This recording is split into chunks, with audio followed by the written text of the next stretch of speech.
நடந்துக்கணும்னு சொல்றது. கர்மம்னா என்ன? நாம செய்யற ஒவ்வொரு செயலுக்கும் ஒரு விளைவு இருக்கு.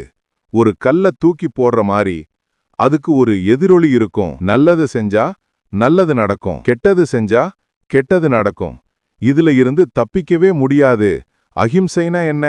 எந்த உயிரினத்தையும் துன்புறுத்தக்கூடாது, மனசால கூட துன்புறுத்த நினைக்க கூடாது.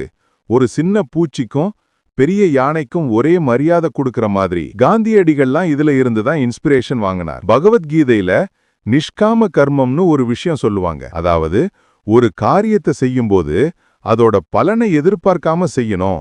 அதுதான் உண்மையான தியாகம், உண்மையான நல்ல செயல்னு சொன்னாங்க. சும்மா பேருக்காகவோ புகழுக்காகவோ செய்யறதுக்கு பதிலா கடமையா செய்யணும்னு சொன்னாங்க. இதே சமயத்துல இன்னும் கொஞ்சம் மேற்குல ரோம பேரரசோட கம்பீரமான கட்டடங்களுக்கு நடுவுல ஸ்டோயிக் தத்துவம்னு ஒன்னு வந்துச்சு. ஒரு வீரன் தன்னோட கடமை